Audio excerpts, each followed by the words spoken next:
There I am. Good evening, everyone, and welcome once again to our Wednesday night. This is the Sports Crib, and boy, it already seems like the season is winding down. Where did these 17 weeks go so quickly? But here we are, and tonight we'll be talking a little bit about the bowl games that are coming up. Well, not the bowl games, but and specifically the college football playoffs. Talk a little bit about that.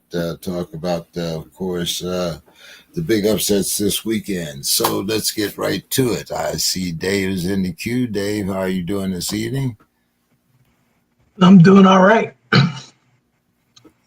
I don't see you here. Where are you, Dave? I see you.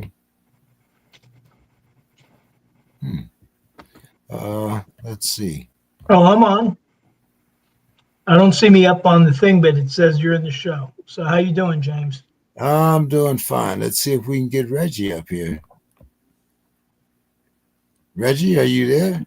I'm here, but I'm not here on the show. I think I have the same situation happening as David. Wait, there we go. Wait, there we go. Here we go. We got like a Steelers trifecta going here on the show. Yeah, we do. This is the week that we needed, guys. I had to wear it tonight. I after what I saw here this past weekend, guys, I had to wear the black and gold today. I felt like we needed some support. We need extra support here, and I'm glad to be here. Glad to be here. Glad to have you. Dave, do we have a Sue's Corner tonight? No, Sue says she's in a slump. She says she'll get back to it. Is that like writer's block? It's writer's block for Sue. She's been in a slump. I guess, well, it sounds like the Pirates and the Steelers. So, yeah. Understand here. But with all that going on, look who's here. The man himself. Mr. Hayes. Hey, Don. Hey, guys, what's going on? How's it going, Mr. Hayes? How's everything? Going great. So I hear you guys back east got a little winter. A little taste of winter. I'm not sure about. Well, we're south. We're not east. East. No, we're like southeast myself. I was referring to Dave and Reggie. Mm-hmm. It's definitely a little frigid. I mean, but 50s is cold to us down here. I mean, 50 degrees. We're free. That's freezing to us. So absolutely, it is. If you want to call that winter weather, yes. This morning was 38, and I love cold weather, but 38 is a nightmare. I'm sure Dave probably says, well, you can have this Pennsylvania shit, but but I like cold weather. We used to down here we call this hunting weather. We used to go. This is the time when Dad would take us with our rifles and go hunt. But those were the days. Yeah, those I remember the days with my grandfather going out hunting about this time of year. I remember that also. I also remember some of those strange Thanksgiving meals, seeing the coon down there with the turnip in his mouth and a possum over there with chestnuts and stuff around him. But, farm to table type shit. Just like woods to table you got going on right there. You said possum? Yeah. Grandpa, if it flew, crawled, walked, Grandpa hunted. Didn't matter. That's like Granny Clampett from Beverly Hillbillies. Possum stew and raccoon ribs and Strangely enough, even out here in California, I have a possum that lives underneath my front porch, and I have a family of raccoons that live down in the canyon, not too far away from me. So, Hey, you ever do research on possums? Yeah. That's a badass animal, actually. They're immune to snake venom. They eat ticks. They're actually, good to have around. Hilarious. So They're, they'll they're kill a very possum. good. They'll kill. I mean, they'll keep snakes away, everything away from your house. Yeah, they're really territorial when they have babies. But other than that, they're pretty docile. Uh, you know, yeah. So, well, let's get into a little sports tonight. Let's see what we're talking about here. We talked a little bit about it last week, but now Mr. Kiffin has actually moved on. And Kiffin, it's kind of strange. He's leaving an actual playoff team for a theoretical one. Don, what do you think about this move? So Lane Kiffin, and I believe I said last week, I said, boy, he's starting to win me over because he has that dog he takes to the sidelines. But now I'm like, this guy, I don't know. I understand college football is out of business and loyalty means nothing, but the way he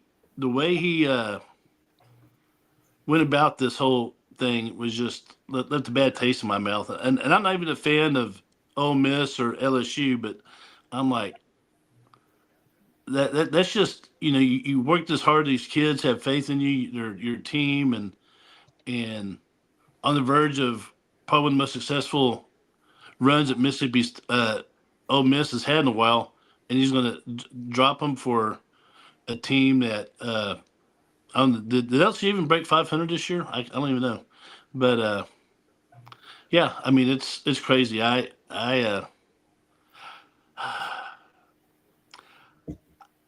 understand that the energy at LSU is more big time. It's more glitz and everything, but I don't know. I think I prefer the Ole Miss job myself, but teach his own, I guess. What do you think, Dave, about the way this was handled? Well, I mean, I know that they say it's theoretical, but I mean, he's going to a school that attracts players, right? Yeah. So, the thing is if he can come and get that team back into the college football playoff, that should be a coup for him. And the days of coaches staying with a team for 10, 15 years, I mean, the players aren't, they're shifting around like mad. So I think that's going to be more and more of a rarity of coaches staying with the team long term. And if he can turn the LSU program and get them to a championship, well, I mean, then that's another feather in this cap. Now, if they do bad, well, okay, then he made a miscue. It'll be interesting to see what happens with Ole Miss after he leaves. What do you think about that, Reg? I mean, if the coaches have no loyalty, how does that set up recruiting? I mean, you go there like some of the Ole Miss players expecting, this guy recruited me. I'm going to be with him throughout my career, and now he's gone. What do you think? Does this instill less confidence in coaches, and does it lower recruiting expectations? A lot of implications there. Yeah, I don't. For one, this is what Lane Kiffin kind of does. So this is like, if you follow college football, this is kind of like it's not surprising Lane Kiffin's story. Like if you look at the whole totality of Lane Kiffin's career, this is like a speed bump, man. This is not even like he's had a crazy career. Like if you want to go back and just look up Lane Kiffin and look up all the stuff he's been through, this is just another part of the story, man. You know what I mean? It's just another part of the Lane Kiffin story. If from a school standpoint, from a job standpoint, I get it. Only because I feel like, and this is unfortunate for the state of Mississippi, but I feel like states like that, people can't wait to leave them. Like they're unfortunately, like people can't wait. The kids grow up and they leave the state. Like it's hard for these states to states like Mississippi especially to hold on to that kind of talent once other schools come knocking. Ole Miss is a good school, so it's not like Ole Miss is just any other school. Ole Miss is still a solid SEC school, and also I do think that LSU is a step above in job. They're not in record, and they're 7-5 this year. Looking at their record, let me make sure. Not talking on my ass here. Yeah, 7-5 for LSU versus 11-1 for Ole Miss, where he was at. But I think at LSU, like Dave said, they get good recruits there. I think the school, if you're looking at just a school going from one school to another school, I do think it's an increase from there. It's definitely not an increase in record, but if it was, he wouldn't be going there because they would never fire their coach. So, of course, they have a worse record now, but I don't necessarily think it's a bad job. I do think, if anything, the criticism he deserves about the timing is appropriate. Like you could have did this after the playoffs. You could have got through this with the kids, got through college football playoffs with the kids, been done with this, and then moved on to. I'm pretty sure LSU, the job would have still been there at that time. So I think that criticism of the timing of when he took the job is appropriate, in my opinion, is fair. But as far as just any shock here, is kind of like if you go look at Lane Kiffin's career, just another day, it's another school for Lane. Just another day, just another school. Don, Tech and A&M, but no Longhorns. What's up?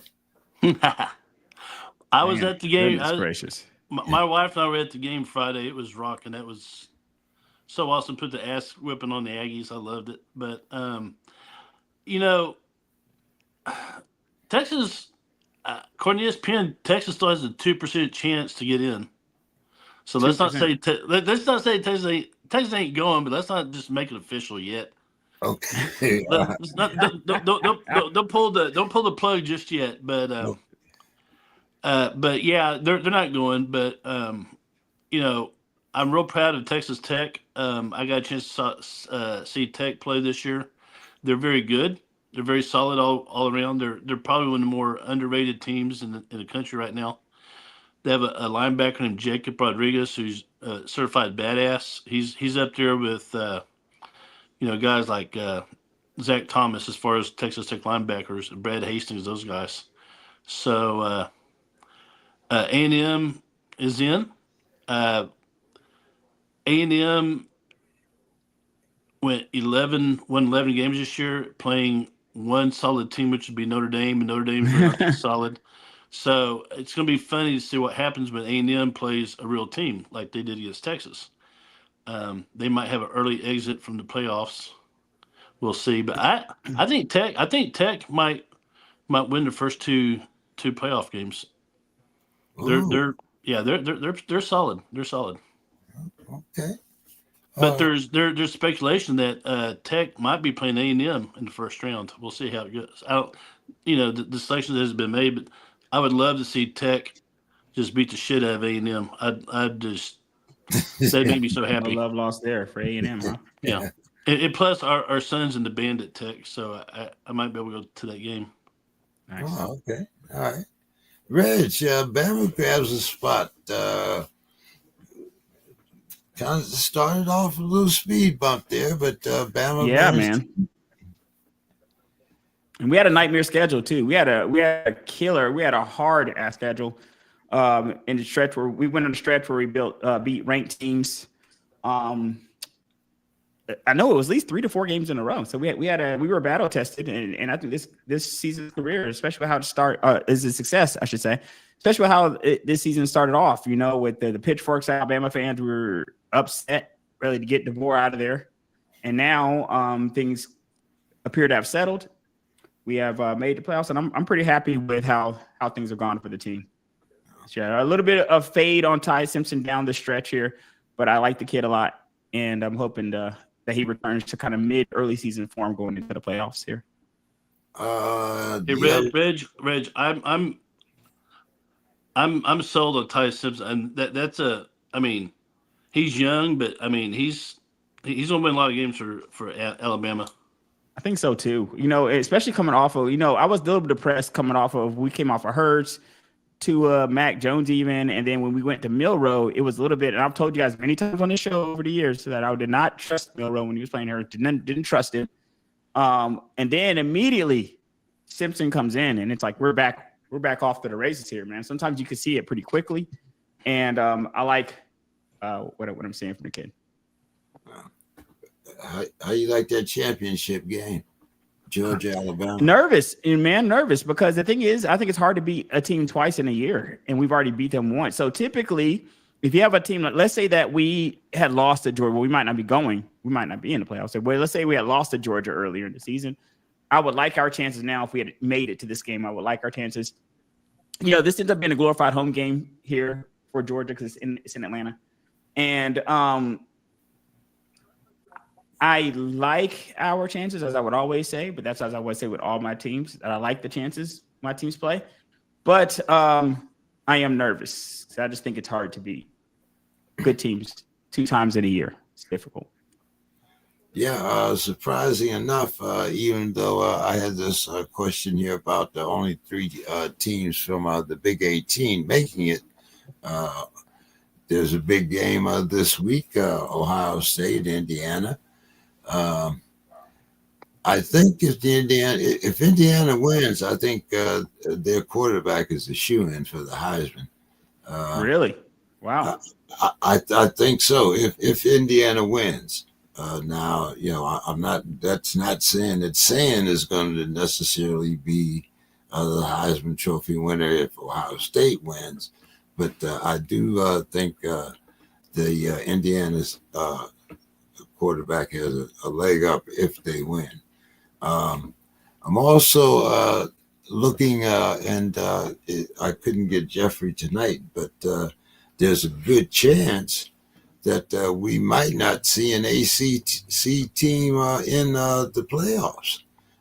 Considering, if you look at what happens with the teams in the ACC, we'll get Jeffrey on next week and see if that happens. Hey, James, Miami will be in? The champion goes in, right? Conference champs guaranteed? But the conference champ in the ACC might have a losing record. Oh, that's terrible. That's terrible, man. Yeah, that's true. But I mean, it's kind of understood that conference champ goes. I think. Is that how it is? If that's how it is, if a conference champion automatically gets them in, then maybe so. Yeah, it has something to do, I think, with the Georgia Tech victory. I mean, was it the Georgia Tech? I think they lost to Pitt, and someone else, whoever's leading the ACC right now. It's a very strange situation because I looked it up and I was like, no ACC team might not get in, and I was saying the same thing you are. I thought that was an automatic bid. It looks like Miami would. I mean, Miami is 12 teams. Is it the top 12? I mean, Miami looks like it will be there. I think it'll be Virginia or Duke, and then Miami's 9-3. Right, but Duke is what 7-5 or something like that. You're 7-5. Yeah, that's so. So Duke is 7-5. I have Virginia at 10-2. Am I looking at the wrong records? Because I have Miami at 10-2. No, but if Duke beats Virginia Tech, I think that's the scenario. If Duke beats Virginia Tech, then because of Duke. Where is Virginia Tech ranked? I don't even see Virginia Tech ranked. Where are they ranked? They're not in there at all. They shouldn't be. Man, goodness gracious, man. What a dumpster fire that would be. Like, if any of those teams get in, like that, are you kidding me? Like, does this even matter? I'm just surprised that Miami wouldn't get in. Same, because that's what I thought too. I thought Miami was a SEC team that I felt would get in. Yeah, and that's what happens when Clemson sucks this year. Yeah, it's chaos. Yeah. And with the Big Ten, I mean, the fourth team that was supposed to be a lock for the CFP was Penn State, and of course, they they Chernobyl. Yeah. Penn State can't fire. They can't find a coach.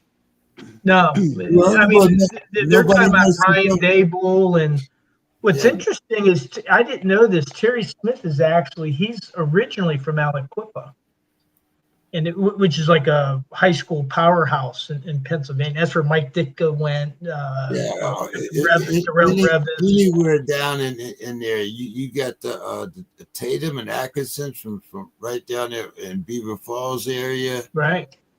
So I mean, that But he actually played for might be. Gateway in Monroeville, but that's where he played football. I know a guy that tutored him in high school, said he's a great guy, but I don't think that, because he was part of the old regime. So they probably want to bring somebody in new over Terry Smith. But it sounded like the players really responded to him.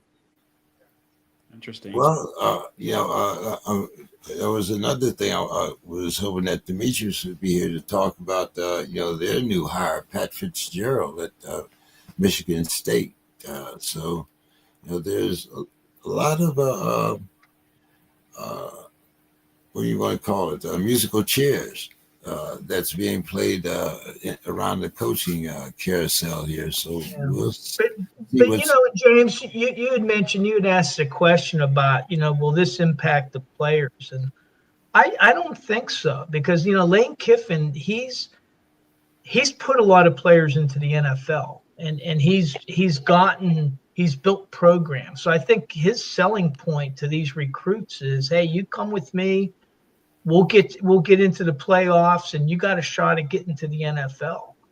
And I have the track record to show, here are all the players that I've coached that have gotten to the NFL. And I think that with the players, with the transfer portal, they get it.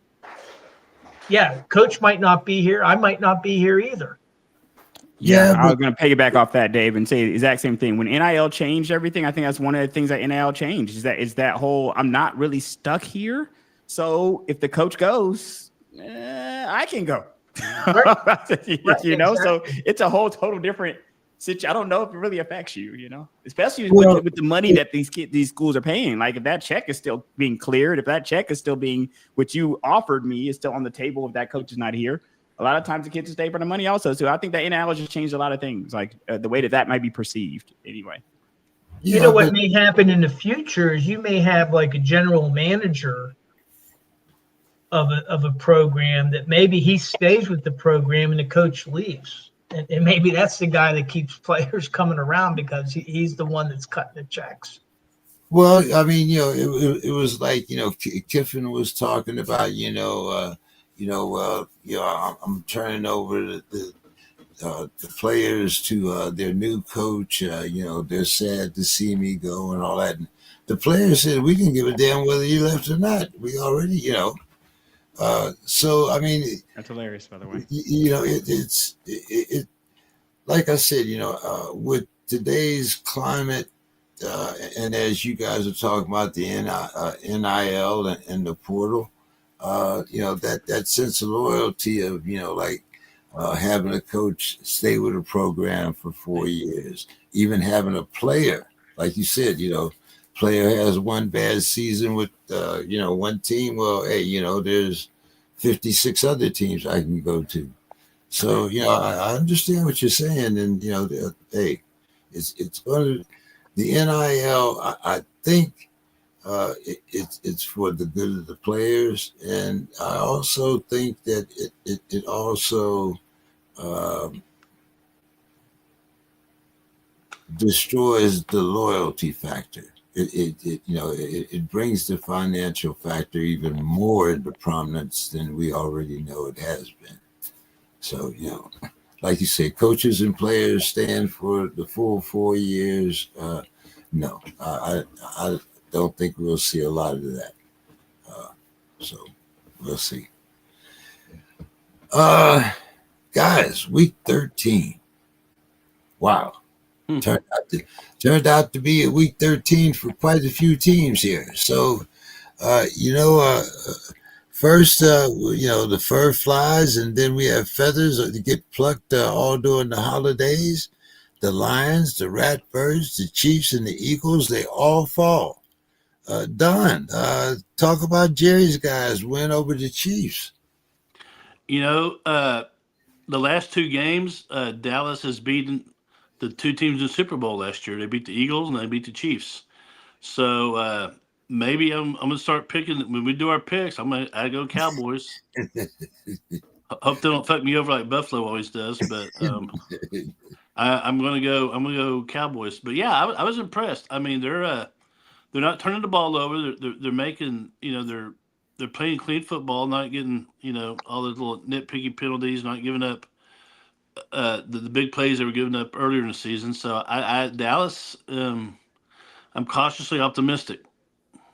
Okay.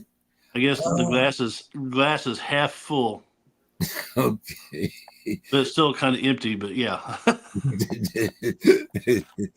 Okay. What did you guys think about the Eagles? I mean, the Bears beating the Eagles. That's 2 in a row. First the Cowboys, now the Bears. Are the Eagles trending downwards? Are you guys more inclined to say that the Bears are better than what we thought they were this season? Your thoughts here, Reg? What's going on? I had a Bears friend who was pretty down on the Bears. I like the Bears. I like the moves they made over the last couple of years, and I kind of foresaw this.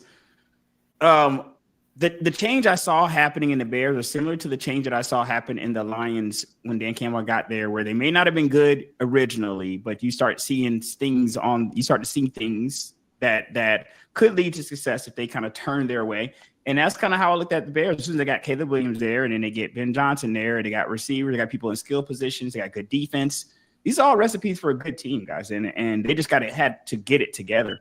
So some of my Bears friends were in doubt that they would get it together. I would say it was picking them to have a losing record. They just weren't convinced.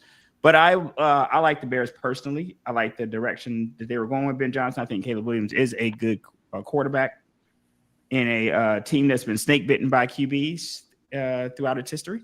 So I like what the Bears are doing, and I think it's more so about how good the Bears are. Who I think, if I'm not mistaken, guys, there's a good chance that the Bears are the number one team in the NFC right now. Like I have to look at this and see. But the fact that we can even remotely say, the fact that I can even think that, even if I'm wrong, that I can think that the Bears are the number one team in the NFC. The Bears at 9-3, I believe, are the NFC leaders. I believe they are the number one. Well, record-wise, the Rams and Seahawks are tied with them. All three of them are 9-3. Yeah. Goodness gracious! Could you imagine that, guys? Could you have said a year ago, guys? The Bears. We thought Chicago was going to be last in their division. Yes, Bears, we did. guys. Who thought that they were going to be ahead of Green Bay, Detroit, Minnesota at the beginning of the year? Yeah, at least the Lions and the Packers. At least you always thought they were the kind of cream of the crop. But yeah, I mean, Dave, what's your thought on them Bears? Well, I mean, like Reggie was saying, they're first. The Steelers had a shot. That was actually a pretty close game. The Steelers had a shot at beating them, but the Bears, they won fair and square, and so I think that they've demonstrated over and over again that they're the real deal. Now there's 5 more games. There's still plenty of time for a swoon, but up until now, I think Caleb Williams. He hasn't been turning the ball over, and that's a big deal. And their defense has been playing well. So I think the Bears are good. And like when you look at those 4 games, though, it wasn't like any of those games to me weren't like big upsets. Like the Lions, they lost to Green Bay. Green Bay only has 3 losses. Dallas has been coming on. They're second. They're trying to get into the wild card position. And then even Cincinnati, because even though they had a lousy record, they were 3-8, I think, going into the game against Baltimore. They got Joe Burrow back. And Cincinnati with Joe Burrow is a different team. And Cincinnati actually, they could if they win out, they could actually have a shot at winning the AFC North. Yes, sir. So I mean, to me, I mean, yeah, they were upsets, but it was they had worthy competition with things to play for. Don, I believe you were scoffing at Caleb's black fingernail polish, weren't you? Yeah, it was. Maybe the whole team is wearing it now. Who knows? But that's funny. I'm not going to say that the Bears are the best team in the NFC, but I think they are. You can make the statement that they're playing the best football right now. You know, can they maintain that? Probably, yeah. But yeah, I'll eat some crow on that. The Bears are playing very good right now, and you know they're playing a lot like Dallas. They're not making mistakes. They're playing good defense. The offense scores enough to win. So hats off to them. Don, what do you think about them Lions? We picked the Lions to win the NFC North, and right now they're 2 games behind Chicago at 7-5. So I really wish Demetrius was here tonight, because I love Demetrius. We've broken bread together. He's been in my house. I should have warned him, but Dan Campbell went to Texas A&M, and Aggies will mess it up. He was a great tight end for him, but take a good look at Detroit. Their general manager made all the right moves as far as player personnel. He had a good locker room. He made some trades. They have draft picks and all that. How do you lose with that team? I don't get it. They bet on the wrong quarterback. Yeah, that's how they lose. You mean with Jared Goff? Or you think Jared Goff's the wrong quarterback? Oh, no. I'm sorry. Wrong team. I needed. I was gonna say Jared Goff's pretty good to me, guys. I mean, it's like a bum. I'm thinking I jumped over to Minnesota. Okay, yeah. Now we can revisit that. We're back into there is absolute trash at the quarterback position in Minnesota. Yes, absolutely. Okay, yeah, we'll talk about that. But sorry about that. If you gave that roster to half the coaches in the league, Shanahan or anyone, I mean, they're going to win. But Campbell, he's not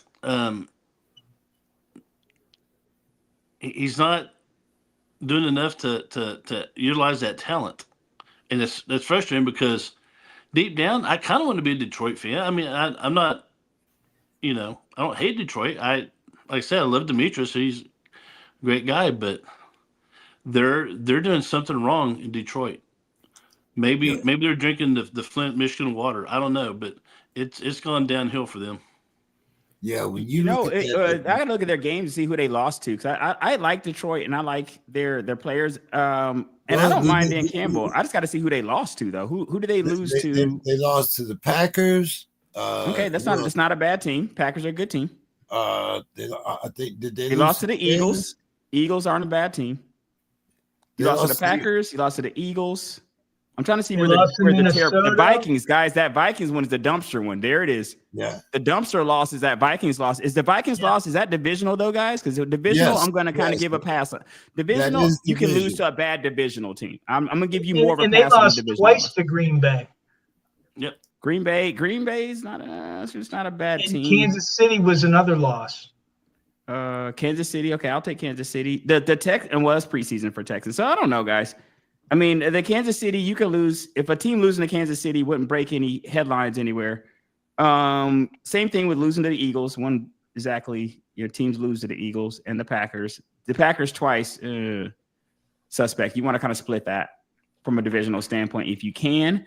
But I don't think that Detroit has any terrible losses besides the Vikings loss. And the Vikings, like I said, is a divisional team. Those divisional matchups, I kind of do away with records when it comes to those divisional matchups. But they are behind the Bears at 9-3 and the Packers, who have beaten them twice. And they lost to Minnesota. And Well, they, the loss of Minnesota. They beat the Bears, right? The Lions They beat the Bears. They beat the Bears and by then they 30 played them on in the one season game. They finale. split. Yes, correct. They No, beat the Bears by they played 30. the finale. The Bears. They got the Bears and the Vikings, or they finished against the Vikings and then the Bears. So And when got they the play, Steelers and the Rams. when they play, okay, no, they didn't beat them by that much. No, yes, yeah, they did. They in September they beat the Bears by 30.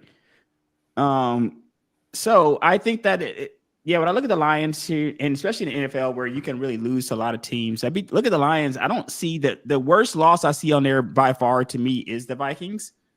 But if I can look at you 14 weeks into the season and say you have one bad loss there, and the other games are kind of holding serve, they're still putting up their 30s and 40s like they were before. so But, do you think that 3 teams are going to make it out of the NFC North? I think it's I think it's a testament to the strength of the division more so than just knocking any of those individual teams. Like I think that rather than crapping on any of those teams is a testament to how strong that division is when we didn't anticipate it being this strong coming into the year. Like you didn't anticipate having 3 teams that can come out here with double-digit winning records here. And the way that we had envisioned it, actually, I think a lot of people envisioned it being maybe 2 to 3 because people liked the Packers coming into the year. People like Detroit coming into the year. The big question mark was Minnesota coming into the year. Some people had Minnesota going to the Super Bowl, guys. I don't know if y'all remember some of the preseason rankings for Minnesota. There was very high hopes for Minnesota coming into the year. So a lot of people thought that third team that would kind of be in contention would be Minnesota. And they're the team that's they've switched with the Bears and they've been the dumpster fire and the Bears have not been. I think the NFC West is now the power division in the NFC. Yeah. Who is that? That's 49ers, the Rams. We're going to talk about them in a minute. We'll talk about the NFC West. It's funny because you have the Panthers that actually beat the Rams, and then you have the Seahawks who got their first shutout in a decade against the Vikings.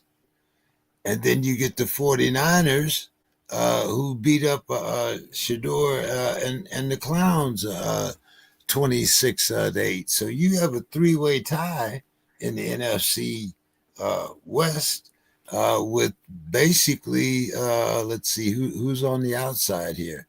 Let's see. You got the Rams, the Seahawks. Arizona, right? Arizona is Arizona's done. Yeah, they're odd man out. So it's a good 3 chance. teams, and then it's with the Seahawks in there. Yeah, it's a good chance that all 3 of them could make the playoffs. The 49ers, the Rams, and the Seahawks. So the 49ers might be the best of the NFL. I mean the NFC. Dave, your thoughts here? Well, I mean, like I was saying before, I think the NFC West is right now the best division in the NFC.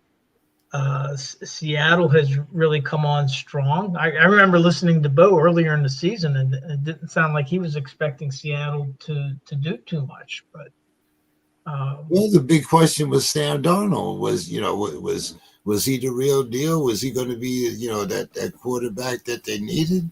And then you have Najigba. He's catching everything that they throw his way.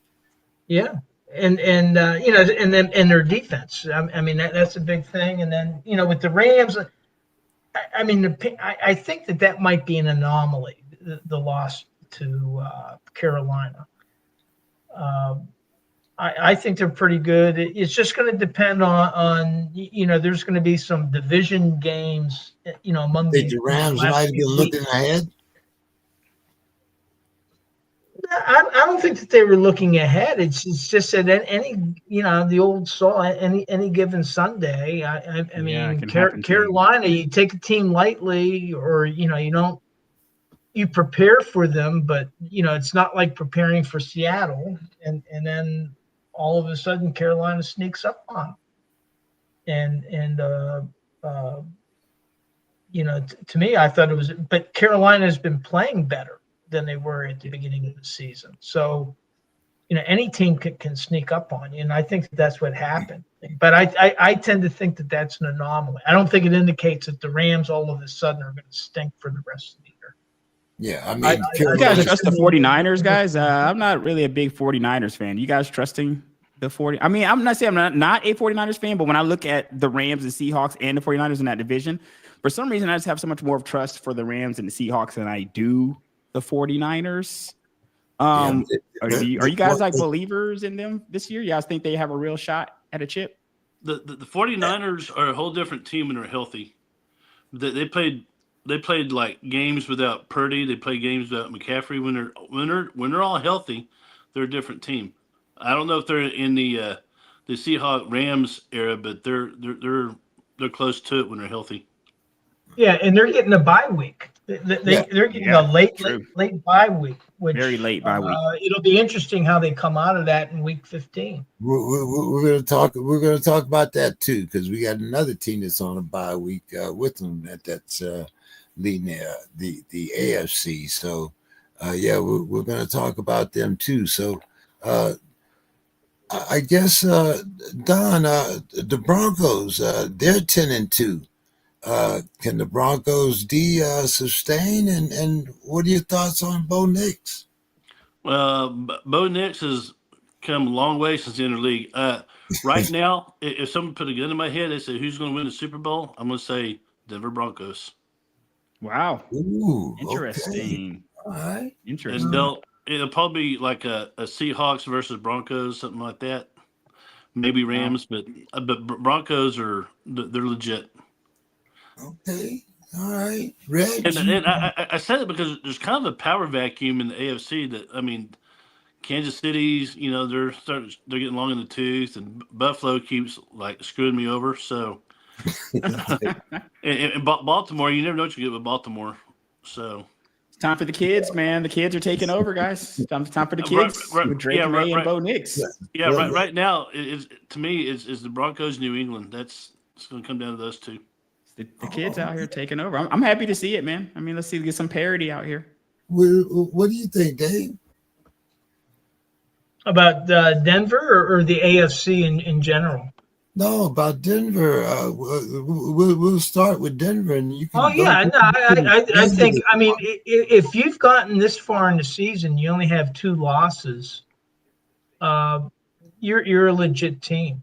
And so I think that yeah, I mean, do I think that they're going to win the Super Bowl? I don't know. I think it's a little too early. With 5 games, injuries can play a big factor.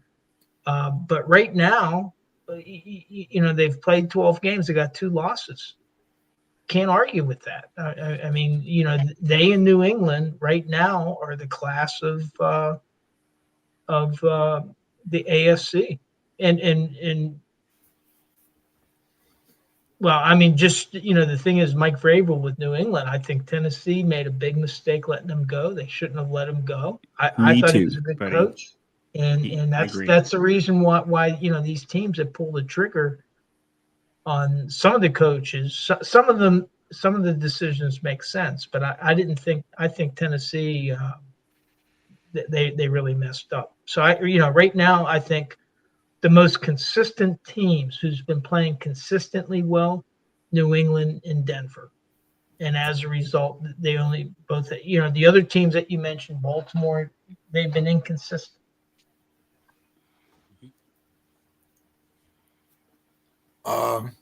Reg, what's your thoughts on the Broncos here? I heard you kind of scoffed there when Don said that they were going, to the big dance. No, it just maybe the same thing of like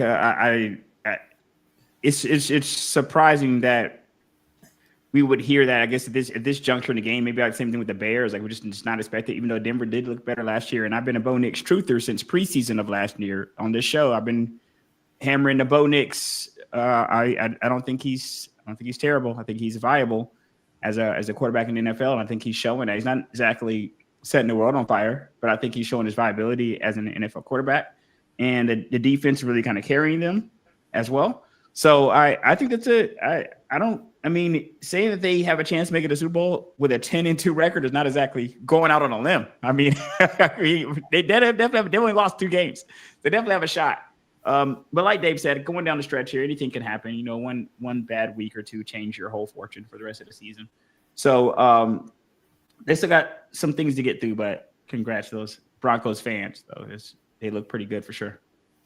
Well, Reg, what do you think about the Pats? You know, their record is 11-2. They got the best record in the NFL.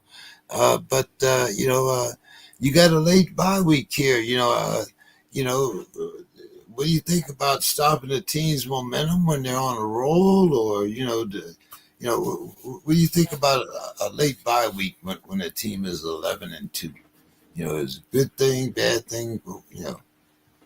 I think that depends on a few things here. And that is record at 11-2, you're pretty happy. I mean, and you're not necessarily having to fight for it. You can kind of put your foot up during your bye week a little bit here. You're kind of in the catbird seat as far as your playoff hopes are. Your best record in the NFL. There's not really anything bad about it. I think that where those maybe if a team has momentum going into the bye, and then they come out of the bye and it seems like they've lost something where that's chemistry related, or they come out that bye and don't seem as motivated or something like that, and that week kind of breaks up that momentum. But I don't know if that's really going to happen here. I mean, it's a young team still. They're still kind of finding the momentum. They're still kind of finding themselves.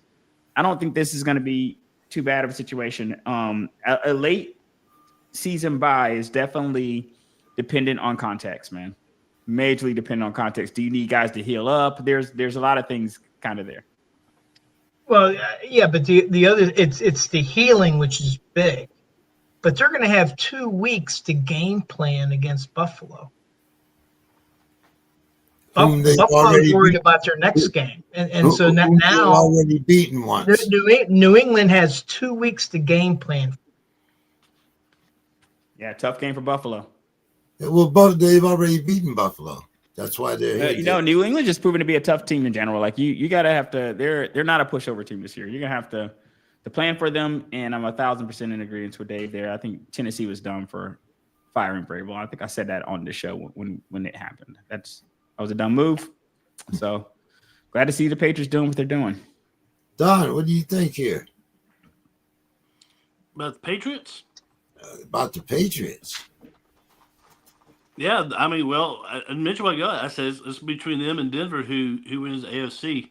I think May's done a great job. They're just a well-rounded team. They play good complementary football, and I don't want to be on their schedule. Put it that way. I mean, they have they had the bye week this week, right? So yeah. Them and the 49ers have it this week. Yeah, and then they're preparing for Buffalo, which is that's like me preparing for a third grade spelling bee. So goodness gracious, no respect for Buffalo at all. All it took was a bad few games that let you down, and they're not even playing in the NFL anymore. To Don, they're not even an NFL team. Yeah, I thought it was a fifth grader. Don went on, took them all the way down to third. You know, wow. Yeah. And then they screwed me again because I picked Pittsburgh to beat them, and well, I don't want to talk about it. I had a bad week in my picks. Yeah, so did we all. But Don, a couple of weeks ago we were talking about Danny Dimes and Jonathan Taylor and the Colts. Now they lost 3 in a row. Yeah, that's. Now the Colts, I just look who they're playing and made my picks there, but I know some people are all in on the Colts. You know, no matter who they play. So the Colts are very similar to Detroit. They should be better than what they are right now. Interesting. I just they're just the AFC version of it, but I think the Colts are better than Detroit. I think the Texans could come from third place and win that division. Yes. Texans are okay. Texans, you watch out for those guys. I mean, That they're defense, guys, too, man. That yeah, defense is lights out there. they're kind of being overlooked, and they should be overlooked by me because I mean, I live 2 hours away from there, but I need to start paying better attention. Yeah, they're in third place in that division, but I think they could actually overtake it and win it. Yeah, that Yeah. third place is only by a game there. 7-5 for them versus 8-4 for the two teams leading that are ahead of them. So they go on a run here down the stretch. That's not hard to envision. Yeah, and they have definitely been on the roll. That defense has played lights out the last 2 weeks. But speaking of defense, Dave, we got to talk here. This is what I stayed around for, by the way. I was about to get off this show, and I stayed around literally to talk about the Steelers so I can sleep decent tonight. I mean, they just looked disinterested, Dave. You know, they didn't look like they wanted to be there. I don't. The defense, you know, it's not like Buffalo played lights out and put up 40, but, you know, once again, you know, we're giving up 28, 31, 35, you know, and you know, then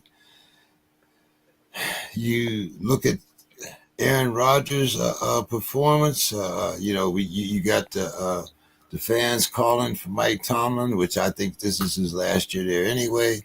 But Dave, you know, what's going on? We went from first now, even with a loss to Cincinnati. The Ratbirds are a game ahead of us, even though we're both 6-6. And Well, they had the tiebreaker. right. Well, we're playing. Here's the thing. First about the game, and then about the division. I was at the game. First half, Steelers had the lead for like the fourth time this year that they've had the lead at halftime that they lost the game. 4 games they've had a halftime lead and lost. But even with that lead, Buffalo was outplaying Pittsburgh. The only thing that saved Pittsburgh in the first half were 2 turnovers. Was Brandon Eccles with an interception and Nick Herbig forcing a fumble off of James Cook, I think. Yeah. That's the only thing that kept them in the game. Cook already had 90 total yards by halftime. Then I hadn't even sat down. It was the very first play of the second half. Joey Bosa strip sacks Aaron Rodgers on the first play of the second half, defensive touchdown. And now all of a sudden, Buffalo takes the lead that they're going to keep for the rest of the game. Now, what's interesting is Bosa landed on top of Aaron Rodgers. And I always thought that if a defensive player lands with his full weight on a quarterback, that's supposed to be a penalty, but no flag was thrown. Passer for sure. Right, but no flag was thrown. But then Mason Rudolph came in because he landed on him so hard that he smashed Aaron Rodgers' nose against his face mask. And he was in the blue tent for like 5 minutes with them trying to staunch the bleeding. And so Mason Rudolph came in. His second pass, he somehow overthrows Darnell Washington, who's like 6'7", 320 some odd pounds, and they intercept it, and they score off of that. And what Buffalo did is they ran the same play over and over and over again. I think that Steelers Depot, they chart all the games, and they had this one running play. They ran 26 times, the same play.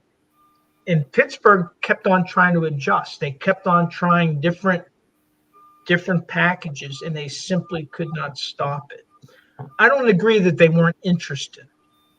I mean, they had 3 penalties against them for unsportsmanlike conduct, and that including one against Cam Hayward, and that shows how emotional they were about the game. Buffalo just punished them. And I think that what really inspired Buffalo was toward the end of the first half. Josh Allen was running to the sideline. He started to slide. Patrick Queen and another player hit him. A flag wasn't thrown because it was kind of Josh Allen tends, he doesn't take his slides right away. Well, the very next play, Buffalo knocked Patrick Queen out of the game. He was laid out flat, and he was knocked out of the game. I think that they actually targeted him to take him out. To protect Oh, you think so? So, and that's in Pittsburgh. And now Cam Hayward, he's a crybaby. He's crying about, oh, Josh Allen kicked me in the stomach. And there's film of him punching the Chargers quarterback in the stomach and him saying there was a misunderstanding. Well, if you can punch a quarterback in the stomach and then pawn it off as a misunderstanding, then don't cry about being kicked in the stomach by some quarterback. Show it on the field. I thought it was a horrible look. Now, the atmospherics of the game, starting with that second half, I mean, they just weren't in the game. Starting you have 2 turnovers, 14 points you give up in the first 2 minutes of the second half. Fans were booing. That's why I think my uninterested came in, because it didn't seem like once they sacked Aaron Rodgers and ran it in for a touchdown, it looked like all of the air came out of the stadium. Well, that's not the players, that's the fans, and they were angry. They were booing the team, and they started to fire Tomlin chants. Where it really picked up is they had a 4th and 2. They're down 23-7. Really kind of out of the game, but they're right 4th and goal, right at the 2-yard line. They run this stupid play with Kenneth Gainwell running across the backfield. And he's a little guy. It doesn't make any sense from 2 yards out. And they stop him for a 2-yard loss. And then that's when the boos and the fire Tomlin started with 10 minutes to play. And that was with 10 minutes to play. Now, I've never witnessed this at a Steelers game. There's over 10 minutes to play. Steelers fans en masse are leaving the stadium with over 10 minutes to play. And they're booing. In Pittsburgh, the stadium staff, they chose that to play Renegade. They shouldn't have played Renegade at all because people were booing it, and it was the most – I think the reason that they played Renegade was to quiet the boos, because you had to have heard them on TV. You had to have heard it on TV. Oh, no doubt. No doubt. Very, very loud. And there was a lot of Buffalo fans here. Now, here's the thing: so the Steelers lost more than a game. They lost their fan base. Monday night when they play Miami, unless they pummel Baltimore, there are going to be signs to fire Mike Tomlin. Guaranteed. There's going to be fire Mike Tomlin signs on Monday Night Football.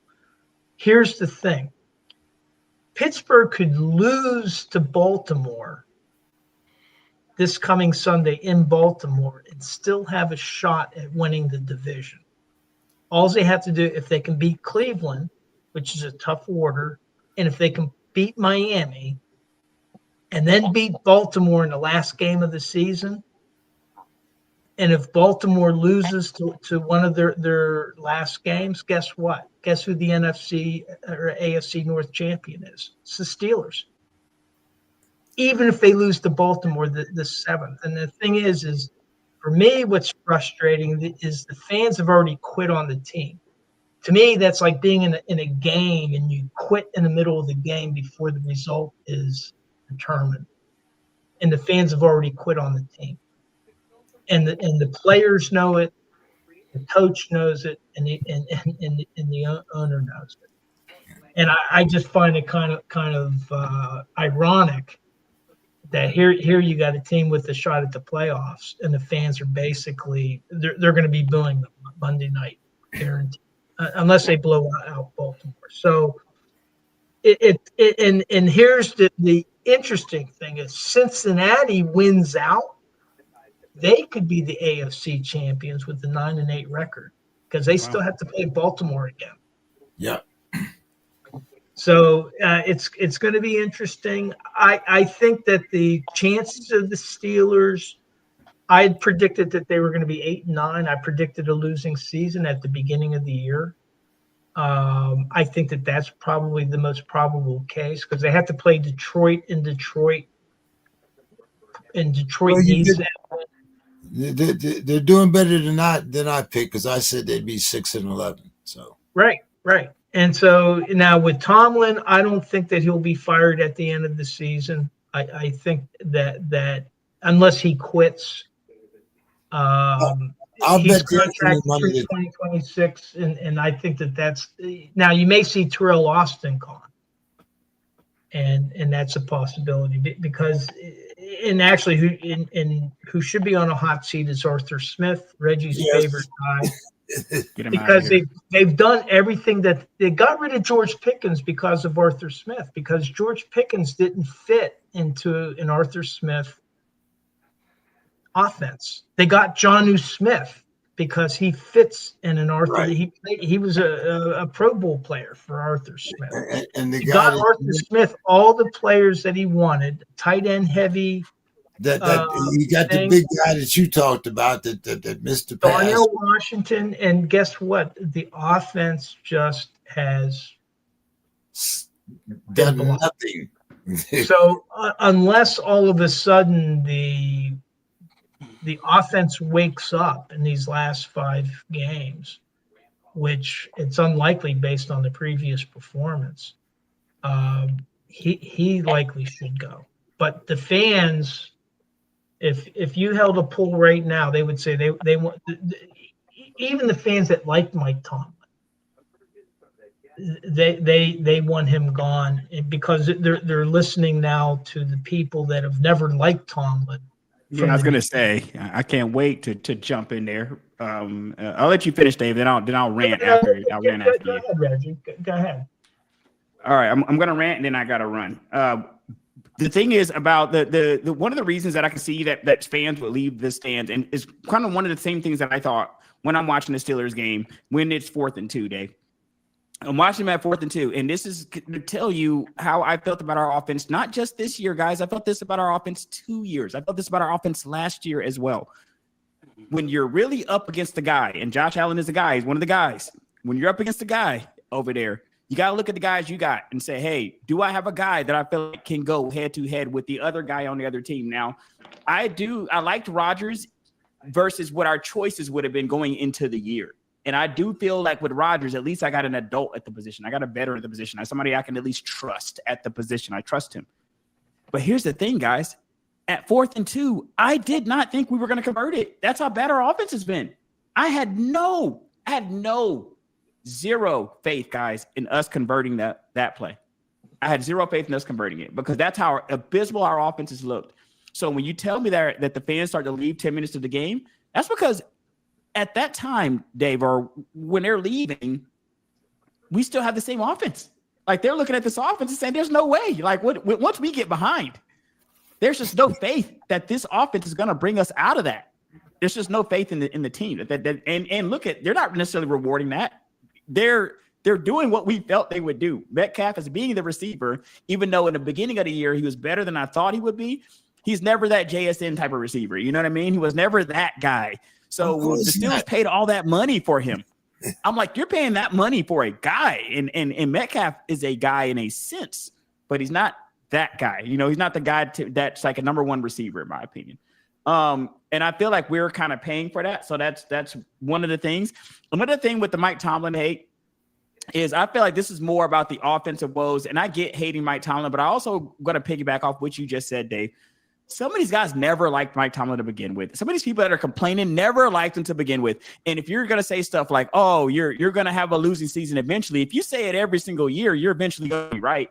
and you're going to look like a scholar years into, when you've been trashing on maybe the last 4 or 5 years, you've been trashing on Tomlin, because a lot of people, it's been open season on Tomlin the last few years, ever since Ben has been gone to a certain degree. He's seen criticism since he's been coach. I mean, when he won the Super Bowl, the criticism was, oh, well, those were Bill Cowher's players. Those weren't his players.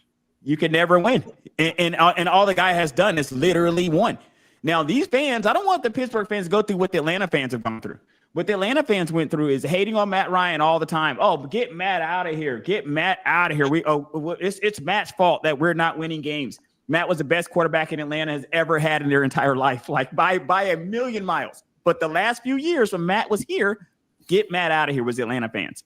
Get Matt out of here. It's all his fault that we're not winning games. And you get Matt out of here. We struggled ever since Matt's been gone. Be careful what you wish for, guys. Be careful what you wish for. Don't become a fan base that becomes an entitled fan base, believes that you deserve winning. You know what I mean? And somehow you've been bestowed a winning franchise that you feel like you should just win just because.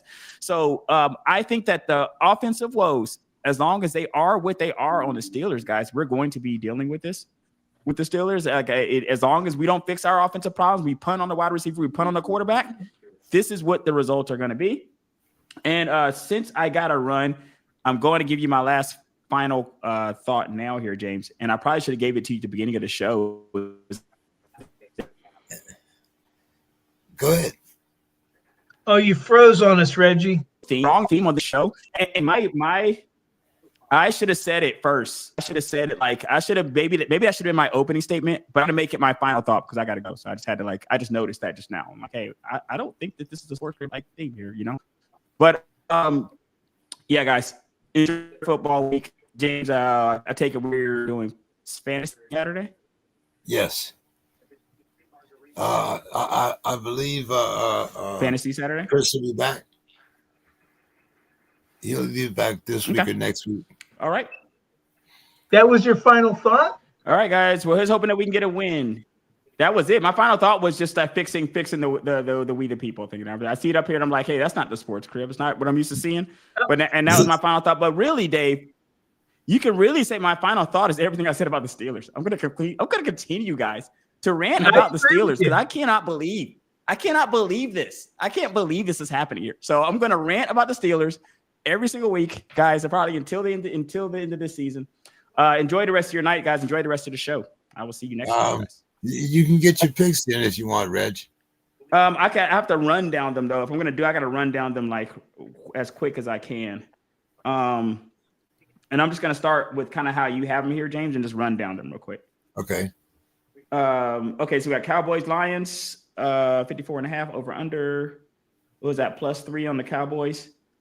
Give me the Cowboys. Cowboys are getting 3, right? Is that what that Cowboys getting? Yes. Cowboys are green. Give me Cowboys and the over. I'm gonna high flyer game here. Got a high flyer game.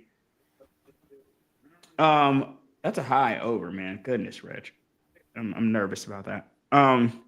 Saints 8.5 at the Bucks. Gosh, the Saints suck.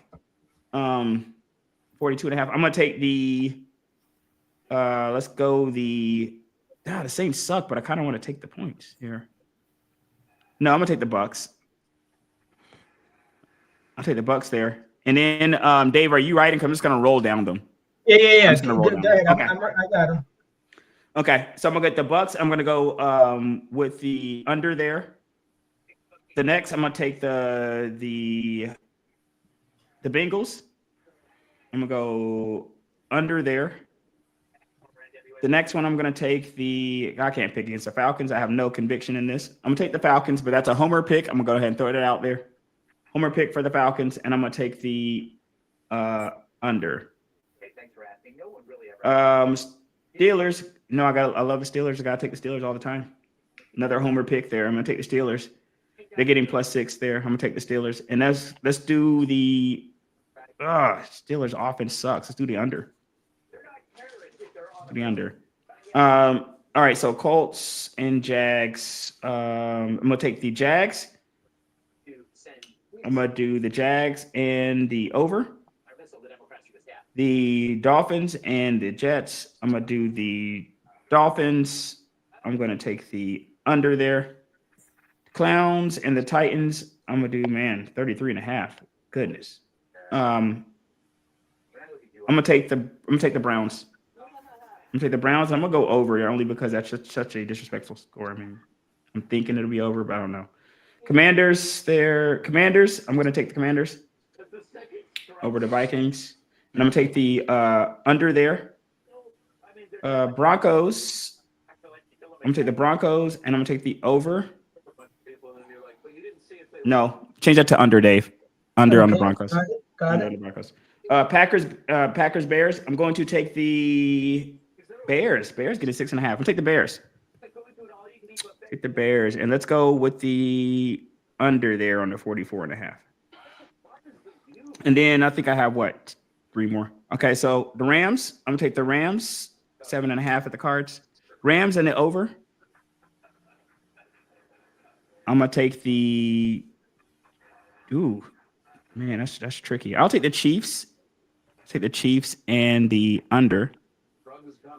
And then I'm gonna take the Eagles and the over. All right, got it. All right, guys. See you next time. Yeah. See you Saturday, Reg. See you Saturday. All right. Have a good one. So, Dave, I got to ask you, what did you think? I mean,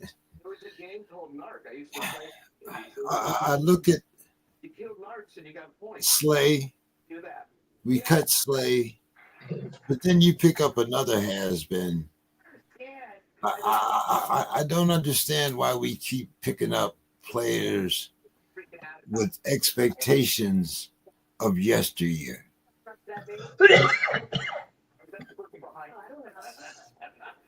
Well, because these guys are rentals. That's I understand that. But Darius Slay is not a developmental player. He's not somebody that they're looking to have here in 2026. They paid him $10 million now. Apparently, Buffalo signed him, so we might not have to pay him the full $10 million. So Buffalo wanted him.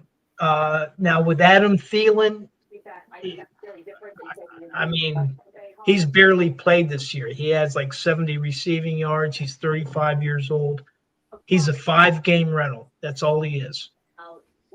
And whether he, how much he plays, I don't know.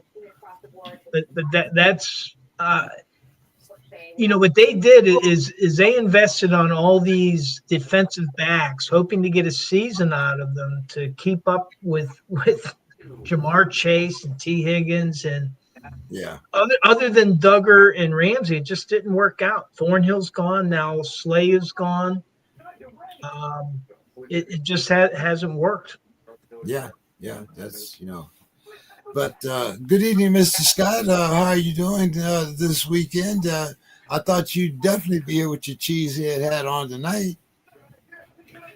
No, I've just been dealing with this password BS. It's one of those kind of things where I've got to. You sound as disgusted as I am, Mr. Scott, talking about my Steelers. I wasn't even going to take you through the agony of talking about that shutout first. What? Well, yeah, it was so ridiculous, because at the beginning of the game, if the man kicks a field goal, you're in the game. But no, he's going to go for it on 4th down. Guy throws some underhand pass. Guy goes 85 yards, and the team is like totally deflated. They stuck the pin in it, stuck the pin in the balloon, and that was basically it. The defense fought, and that quarterback should never have been in there. Why would you throw a guy in there? And the bad thing about it is Sam Darnold became Sam Darnold again in that game. They almost ran him out of the stadium. He became Sam Darnold. The real Slim Shady showed up. But they couldn't do anything because they couldn't score any points. And this guy shouldn't have been in there. This is a guy that should sit 2 or 3 years before he learns anything about starting a game. And that I hold the coach accountable for that. And and the brain trust, not having anybody back there to be ready to play a game every Sunday. They have somebody ready. So that was that was very sad. It's almost going back to, I don't know if you remember back in the day, we had a guy, Les Steckel, who was considered one of the worst Vikings coaches ever. And I think that, I've been a fan of McCarthy, but this season has been a disaster. And so I don't know what to say about it. Really. Speaking of disasters, Mr. Scott, if Mike comes on the market, you think? Oh, please! Why are you going? Why? Oh, just take the knife out of my back. Just don't twist it.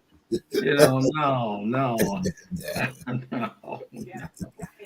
You guys are stuck with him, and so that's right now the teams that you thought would be no good are good. Who thought the Bears would be this good? Who thought? So they Bears leading the division 9-3. Bears leading the division. Yeah, what about Houston, Dallas? Things are looking good down there, actually. Yeah, things are looking good. If Joe Burrow wins out, Cincinnati might take the AFC North. But you did come just in time to get our picks in. I'm almost afraid to ask, Dave. You want to kind of catch us up? Sure. So last week, Anthony, you got 13 out of the 32 correct. Don and myself got 15. Demetrius had 16, as well as Bill, and James had 17. So for the season, Bill remains in first, but there's a two-way tie between Don and James at 50.8%. I think the tiebreaker will be whoever answers more of the picks. And then Anthony, you're in fourth place, but you need, after tonight, you're going to need two more responses in order to qualify. And Demetrius also needs two more. And I'm in last place at 45.9%. Wow, you had made a rally there for a couple of weeks, Dave. What happened? I guess went back to normal. All right, guys. Well, let's get these picks down here. So, what are we starting with? Tomorrow night, I believe here we have the first game. Don, we're going to start with you because we got Jerry's guys, and they're getting 3. They're playing at the Lions, and the over-under is 54.5. I'm going to go the Cowboys and the under. Okay, and we have the first game Sunday. We have the Aints.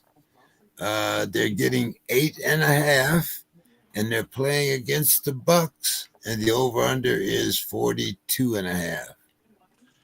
I'm going to go Tampa Bay and the under. Okay, I'm gonna go the Lions and the over, and I'm gonna go the Bucks and the under. Dave.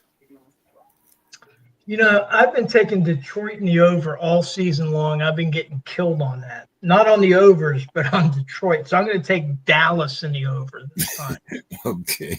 You're going to do a Don on us, huh? Okay. And the Aints and the Bucks? I'm going to take the Saints to cover, and I'll take the under. Because I don't know if Mayfield, if he's fully healthy yet. All righty. Mr. Scott, the Cowboys against the Lions. Cowboys getting 3. Over-under is 54.5. Boy, I'm going to take the Cowboys. I mean, I had been so down on that Pickett. Oh, I just couldn't stand him. He couldn't catch when he was with Pittsburgh. He was dropping so many passes. I said, this guy's no good. But now with Dallas, he seems to be rejuvenated. Dak is playing good. So I'm going to take Dallas. I mean, I think Dallas, I think when they lost that guy that, I think this team has turned the corner. I really do. I think Dallas. So I'm going to take Dallas and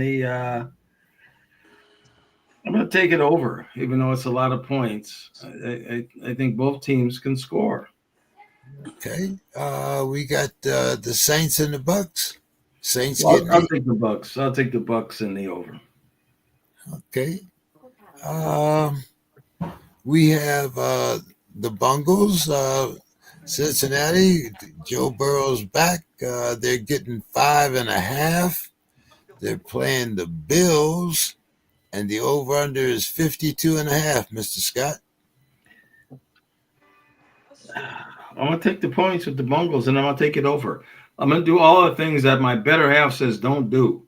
I'm going to go against myself to see if I can beat, All right, so we got the Seahawks, and they are giving the Falcons 7, and the over-under is 44.5.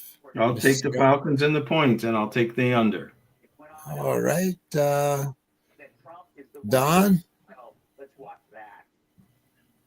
Yeah, so I'm going to take, let's see. I'm not, no. I'll go to the Bengals. Okay. And I'll go over. Right. No, I'm sorry. I'll go Cincinnati in the under.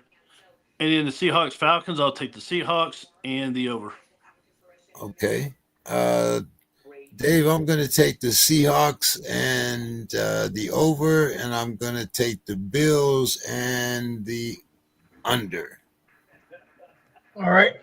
I'm taking Buffalo. Josh Allen, he ran a score and he passed one touchdown. That was it. He really was only involved in 2 touchdowns. He only threw for 123 yards. So I'm going to say I'm taking Cincinnati in the overs, because it's the Joe Burrow factor. I think Cincinnati's a different team with Joe Burrow. Oh, most definitely, except for the defense. Well, we'll see. I mean, they're going to have to. I don't think Buffalo's defense is that good. I mean, no. Pittsburgh's offense just stinks. And then they, but I'm going to take in the other game. I'm going to take Seattle in the under. I think Seattle's pretty good. Okay, so we have the Steelers getting 6. No, excuse me. Yeah, getting 6. No hook, just 6. And they're playing at the Ratbirds. Dave, and the over-under is 42.5. Yeah. Baltimore has had 3 extra days to prepare and to heal, and they've been focused on this game. Pittsburgh has this big distraction with all the fans calling for firing Tomlin. And I think Pittsburgh might lose. I'm just hoping that they keep it close. So I'm going to take Pittsburgh in the points and the under. They had to have somebody go it's hard for me to get this out, but I got to take that other team and the over. All right. Dave, you got the Colts, and they're giving the Jags 1.5, and the over/under is 48.5. Yeah, and this is to take first place in the division. In that division, yeah. Yeah. So, and it's in Jacksonville, so I'm going to take Jacksonville in the under. Okay, Don. I hate to do this to y'all, but I gotta go Baltimore and the under, and then I'm gonna take Jacksonville in the over. Mr. Scott. Well, we got to see what Baltimore's made of. Steelers look like they're going downhill, and Coach will be gone. I don't see how he survives this year, but I'm going to take Baltimore, and I'm going to take the over. And boy, the Jags have been so hot. Yeah, I'm going to take the Jaguars and the under. Okay. I gave you both of mine, didn't I, Dave? No, you still need to give the Indiana Jacksonville. You took Uh, Baltimore in the over. I'm gonna take Jacksonville and the under. We all took Jacksonville. Oh, okay. Don was the only one that took Dallas in the Kansas last week in the Kansas City Dallas game. Yeah, I know. Yeah, Don, they are. Hey, Everybody took the Kansas City in the under, and he took Dallas in the over, and he nailed it. Well, the guru. Let's see. Did we get to Don? The Colts? Yeah. I took the Jags. Okay. So we start with Mr. Scott, right? Yeah, I already did mine, didn't I? Yeah. Yeah. Okay. So, Mr. Scott, the Titans are getting 3.5, and they're playing the Clowns in Cleveland, and the over-under is 33.5.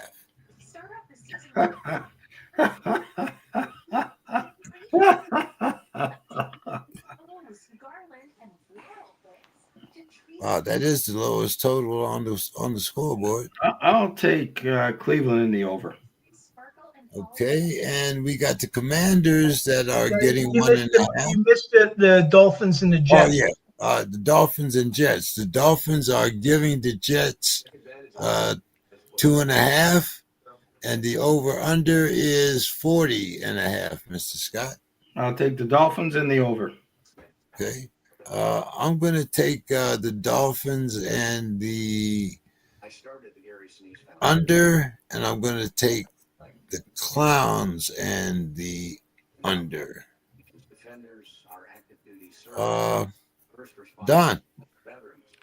I'm going to take Dolphins in the over, and I'm going to take Cleveland in the over. Dave. I'm going to take the Jets in the over, and I'm taking Cleveland in the under. All right. Under 33. Okay. Well, Tennessee stinks, and Cleveland has a good defense. And neither one of them's going to score. Yeah. And Shador has only put up he hasn't put up I think 21 points in 2 games, or was it less? Well, he's getting better. He's going to get I'm pulling for Shador. I'm pulling for him. And the Titans should be a good game for him, hopefully. So, let's see where. Okay, Dave, I think we start with you. We got the Commanders. They're getting 1.5, and they're playing the Vikings, and the over/under is 41.5. Minnesota's another team I've been taking all season, and they've been killing me. So I'm going to take Washington in the over. Okay, and we have the Broncos they're giving the Raiders 7.5, and the over/under is 40.5. We'll see how real Denver is. I'm taking Denver in the over. Okay, I'm taking Denver and the over, and I'm taking the Vikings and the under. Mr. Scott.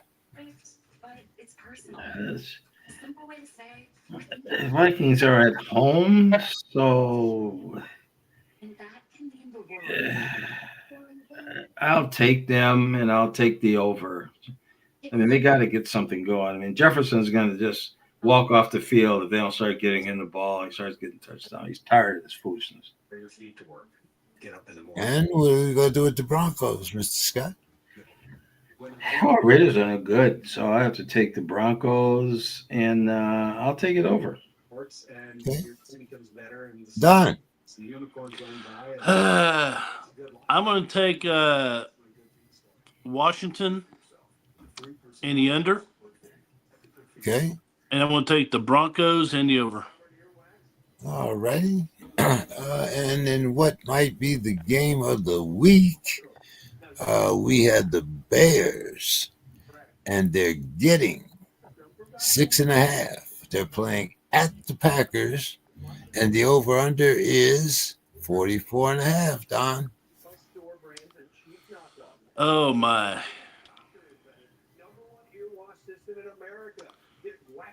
So between Chicago and Green Bay, doesn't matter where they play. It's going to be cold as hell. Not quite. Let's go. I go the Pack and the over. Okay, and we we had the Rams giving 7.5 to the Cardinals, and the over/under is 48.5. Don. I'll go the Rams and the under.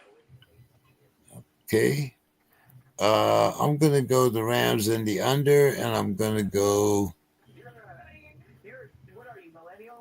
I think I'm gonna take the Bears and the points, and I'm gonna give it an over. Dave. I'm taking Chicago in the over and the Rams in the over. Okay. So, Dave, we got the Texans. No, Anthony has Oh, to finish. Anthony. Okay. Mr. Scott. Oh, let me see. Broncos and what is it? Or Bears and the Rams. Bears and Packers. Yeah, Bears and Packers. I'm going to take the Packers. I think the Bears are still fraudulent, and I really do. And as far as the under over, it is going to be cold because I'm telling you, it's 3 degrees here right now. Okay, it's 3 degrees. Okay, that's why I got that on. You got an indoor team though. Turn the heat up. Yeah, the Packers are outside. Packers are. So, I'm taking the Packers and the under. Okay. And what were you going to do with the Rams and the Cardinals? The Rams kind of really disappointed me last week. I mean, it's really getting to the point where I can't really pick my nose. This is how bad that this is getting. I'm going to I'll take the Rams and the over. The Arizona quarterback seems to be putting points on the board, so I'll take the over. Yeah. Okay. Did I give you my picks on that, Dave? Yes. Yep. Okay. Don, we have the Texans, and they're getting 3.5. They're playing at the Chiefs, and the over/under is 41.5. It's really low for a Chiefs game. This is a good idea. I think this should happen. Yeah, I'm going to say I'm going to pick the upset here. I'm going to go the Texans and the under. Okay, and Monday night we got the Eagles, also on a losing streak. They're giving 3 to the Chargers, and the over/under is another low one, 40.5 for 2 high-flying teams. And that's at the Chargers, right? It's at the Chargers. I'll go Chargers and the over. Okay. Final thoughts, Don. Final thoughts. Well, today was the early National Signing Day for college football. If you listen to ESPN, Texas has the number 2 recruiting class in the nation. I don't believe that. They had 2 defensive linemen decommit. Looks like there'll be probably about 5 or 6 overall, but still good. I mean, he got the y'all remember Raja Bell in the NBA? Yeah. Point guard. Yeah. Well, Texas got his son, who's the 5-star quarterback out of Florida, and he's supposed to be a combination of Pat Mahomes and Arch Manning. So we'll see. It says Hark's really high on Dia Bell, so it's gonna be great. And so I always like to, I like to follow high school recruiting, and hopefully the Horns will have a good class, and we'll see in about 3 years if it pays off. That's my final thought. All right, Dave. All right. I think Houston's defense, I mean, the way they took apart Buffalo the other week, that was pretty amazing. So I'm going to take Houston in the under. Okay. And then in the Monday night game, I'll take the Chargers in the over. All right. I'm going to take the Chiefs and the over. Yeah, I'm going to, as a matter of fact, I'm going to take the Chiefs and the under, and I'm going to take the Eagles and the under also. Dave, did you give us your final thoughts? No. Yeah, I'll just add on to what I was saying when I was talking about the Steelers. You know, being at that game and seeing the Steelers fans leaving with over 10 minutes to play in mass was just, I've just never seen that before. All the years that I've gone to games there. I'm used to seeing Cincinnati fans going down the loselator, you know, at the end of the third quarter, the beginning of the fourth quarter. I've seen Cleveland fans leaving. I've seen Baltimore fans leaving. I've never, ever seen that in Pittsburgh, and that's a first for me. Like I said, Pittsburgh lost more than that game. They lost the fans. And even if they beat Baltimore, the general fan base, they want Mike Tomlin fired. They want to change. And now Mike Tomlin his contract runs through the end of 2026. Unless he decides to quit, I think that he's going to be retained through 2026. For me as a fan, I'm not a quitter. And to me, those fans, they quit on the team. I always stay to the end of the whistle, no matter what. They could be losing 50-0, and I will stay there to the final whistle. Because to me, it's like playing a game, and I'm not going to quit until the game's over. Now, once the game is over, well, I'm going to bitch. I'll boo bad performance during the game. But, you know, in terms of chanting fire Tomlin, I just don't play party to that. Now, once the season ends, that's the time to evaluate because we got 5 more games. And like I said before, Pittsburgh could lose against Baltimore this week and still win the division. And that's just how crazy the AFC North is. And actually other divisions have been similar. It's just really a nutty year. Yeah, this year has been really funny. So, you know, my plan is next Sunday I'm driving up to Pittsburgh, and the Steelers are having a watch party. So I'll be with other Steeler fans at a watch party hosted by the Steelers. I will watch the whole thing until the end, no matter what the result. And then I'm going to be back up in Pittsburgh the following week to watch the Steelers play Miami on Monday night. And they also have the Hall of Honor dinner Sunday, and I'll be attending that. That's when they're going to be inducting the latest members to the Hall of Honor. So, I mean, for me, I'm always going to be a Steelers fan, win, lose, or draw. And who are the inductees this year, Dave? What's that? Who are the inductees for the was that Marquise Pouncey and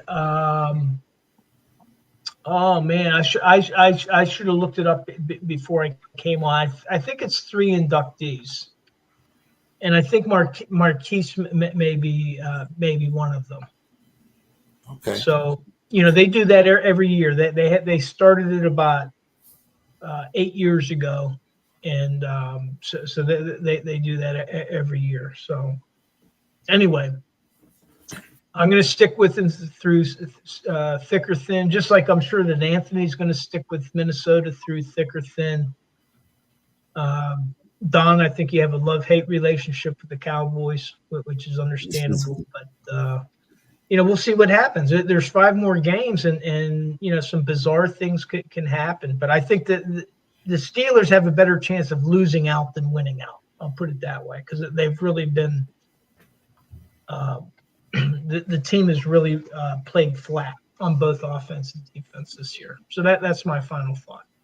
Yeah, I'm kind of with you, Dave. I think Tomlin will be there through his contract. I'm not looking for an extension, and I'm not. When you kind of looked at Mike's interview, he kind of had that tired look in his eyes, I think, and I'm not sure if it comes down, to 2027, whether he wants to come back or not. I think that depends a lot on what happens these last 5 games. He doesn't need the money. I think he may be the highest paid coach in the league. No, we know that he doesn't need the money, but I think like most coaches, he'd rather go out on a winning season rather than this particular season. Getting to 9-8 is going to be tough, but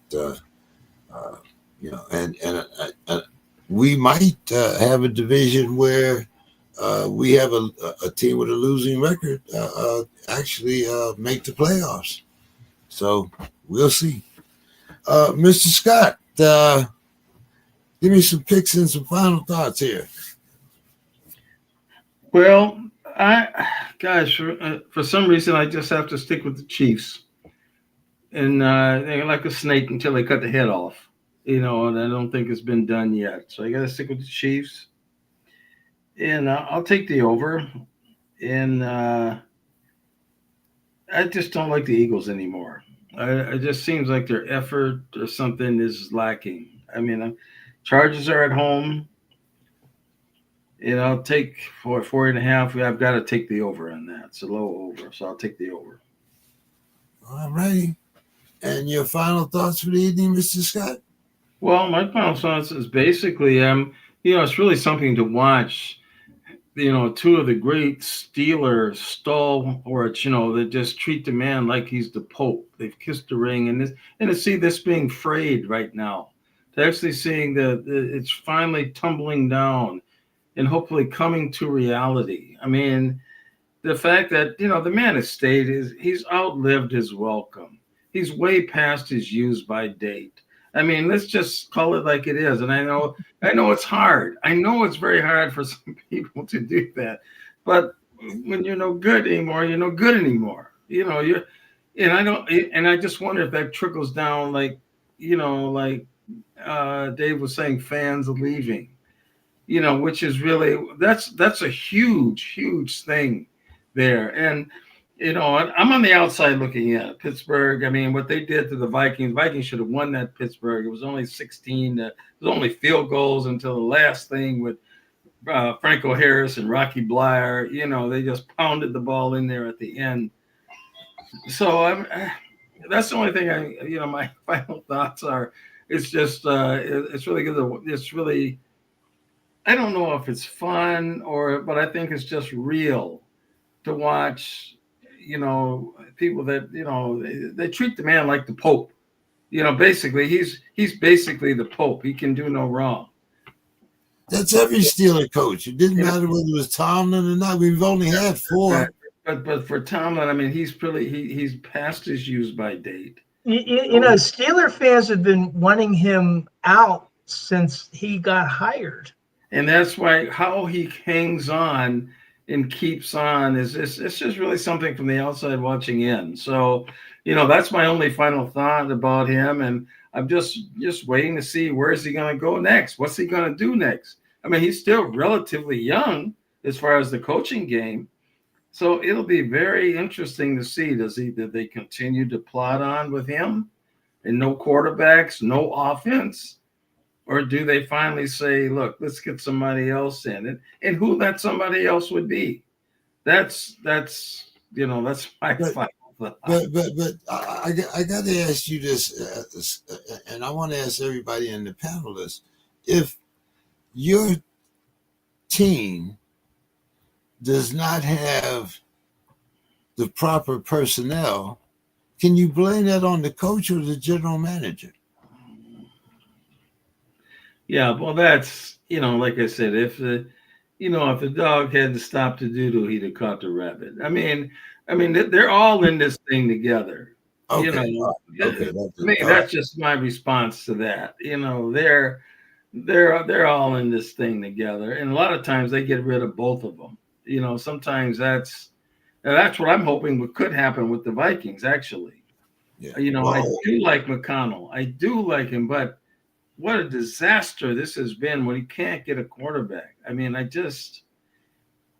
they can't have a better plan for everything around them is good.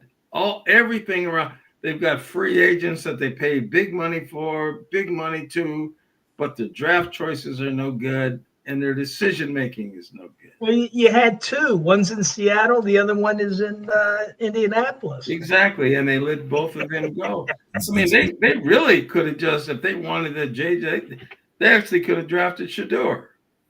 yeah. Why not?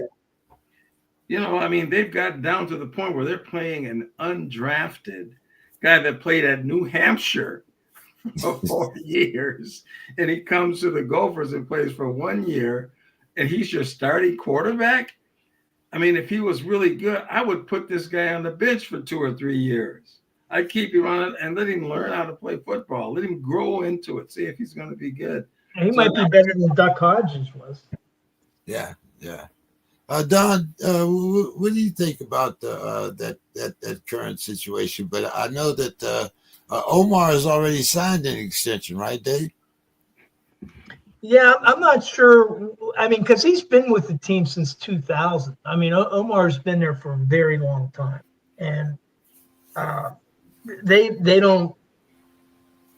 have very low turnover among general managers. So I don't. Well, I think mean, right now he's safe.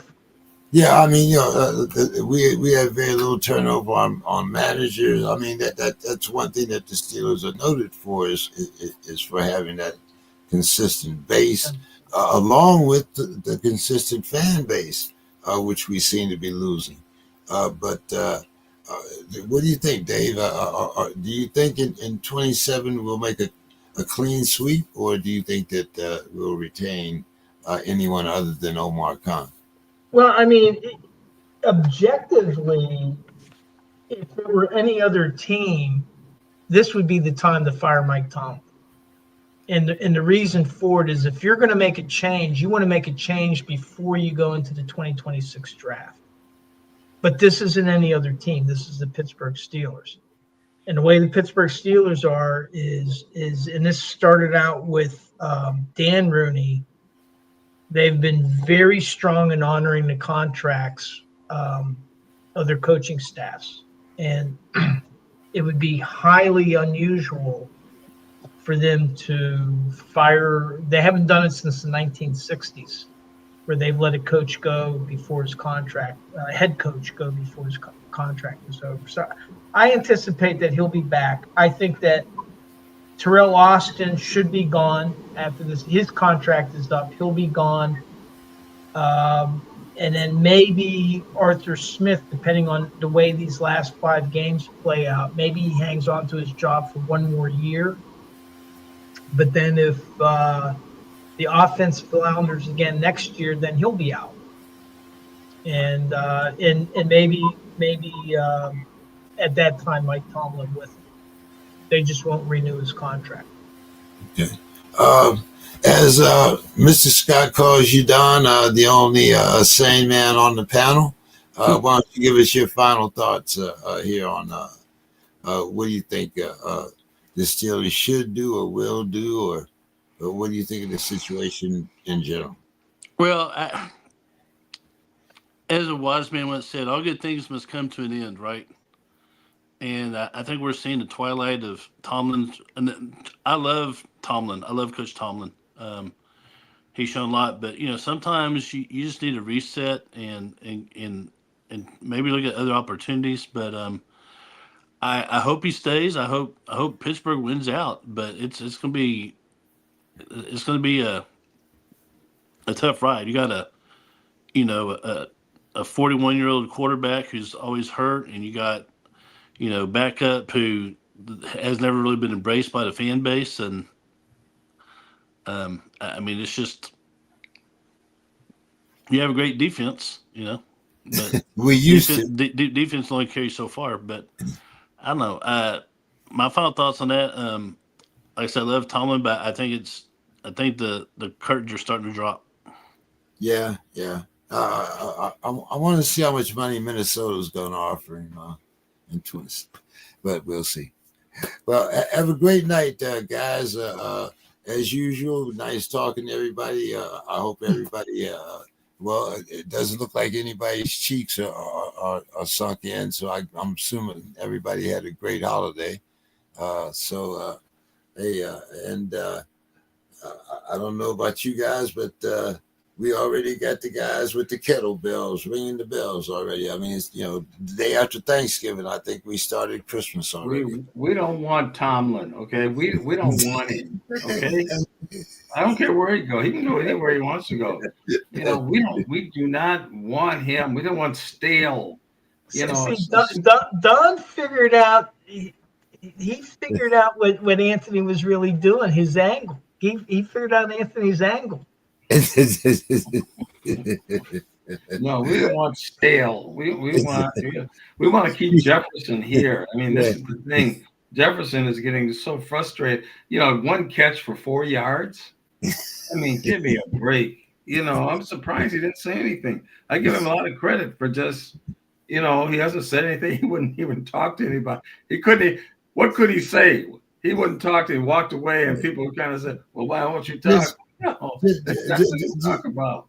Just think of all those guys that drafted his ass in fantasy football. Think about how we feel, Mr. Scott. Yeah, I know. Yeah, but when you have a quarterback that's never played before, what do you expect? I mean, I don't. Throwing that guy in there was just one of the worst decisions I think has ever been made. But Jefferson has what, 6 touchdowns in 11 games? And then they could have kicked the field goal early and got on the board. But then this guy throws some underhanded pass and the guy returns it for 85 yards for a touchdown. And that just deflated the whole thing. I could do better. I know I could do better as a coach. I know I could do better, but I won't get a chance. So, All right, guys. Have a great weekend. Enjoy tomorrow night's game, and we'll see everybody next week. Yeah, I'm gonna try to stay warm. I'm gonna try to stay warm. 7 degrees out right now. So what? It's what? 7. I'm not gonna say it again. So. Take care, James. All right. Have a good night, guys. See you next week.